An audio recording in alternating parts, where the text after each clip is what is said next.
A lot of people always asking themselves, what can I do to be happy? That's a big question for a lot of people. Now, you have a system of 5 steps. Yeah. I've written 5 simple steps that really helps no matter who you are, what walk of life you're in. Number 1, you have to own your own happiness. Take it away from other people demanding that they make you happy. Your kids are not going to make you happy. Your spouse is not going to make you happy. A big house is not going to make you happy. Own your own happiness and be responsible for doing those things that bring joy into your own heart, independently of life and people and money and all of that stuff. Right. It doesn't necessarily give you a happiness. You have to take responsibility of that peace and that joy that lives inside of your heart and not inside of your stuff. Wow. Am I right? Yeah. And the second thing that I think people need to do is challenge their own story, because people torment themselves by how they see their life. They've told themselves a story as if it were the truth when it is really a perspective truth. And sometimes you've narrated a story that you beat yourself to death with. Challenge your own story. Change the way you talk to yourself about who you are and what happened to you and what you're going to do in your life. You wrote the script. Change the story. Change the dialogue. You can, am I right? You know? Yeah. The third thing that I think is very important is to enjoy the journey, not the destination. A lot of us delay our happiness. When I get to this level, when I get my degree, when I get the kids, when I get married, I'm going to be happy. Enjoy the journey. Enjoy the whole step, the whole process. Every day that you get up to strive for whatever it is you're after. You know, I'm a goal-oriented guy. Yeah, absolutely. But you don't celebrate when you get to the finish line. Celebrate all along the way. Celebrate all along the way. Yeah, man. You know, that's so true, because I hear people talking about a million, man. When I make $1 million, I'm going to do this right here. Well, look, if you've been making $25,000 a year, and all of a sudden you're making $100,000 a year, I got news for you, man.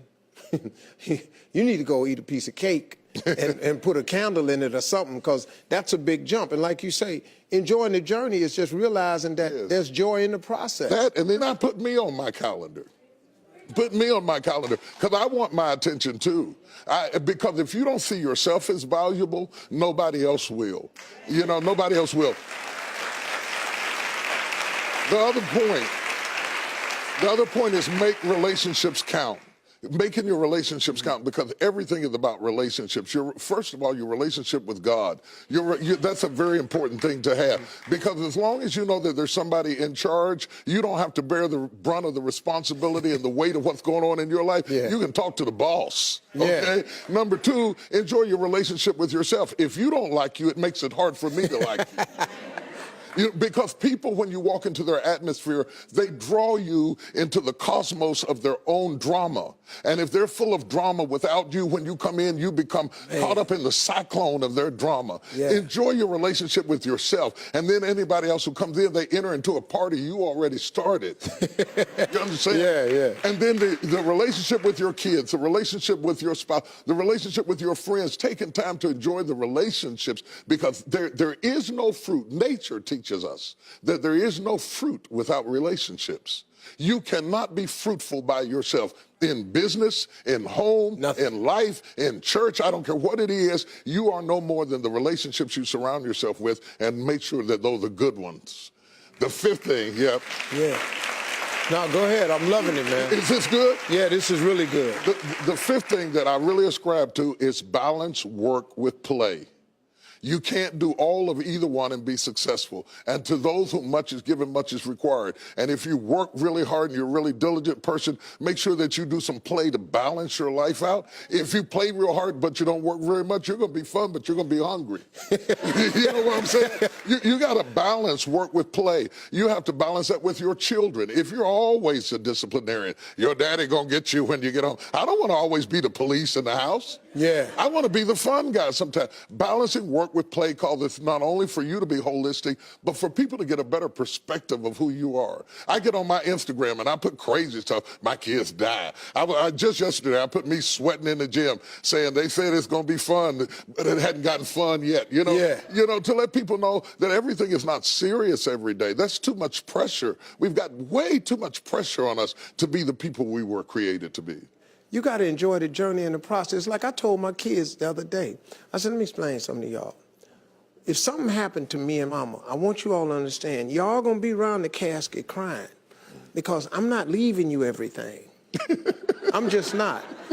I'm gonna spend 85% of my income on me and your mama. Right. Yeah. Right.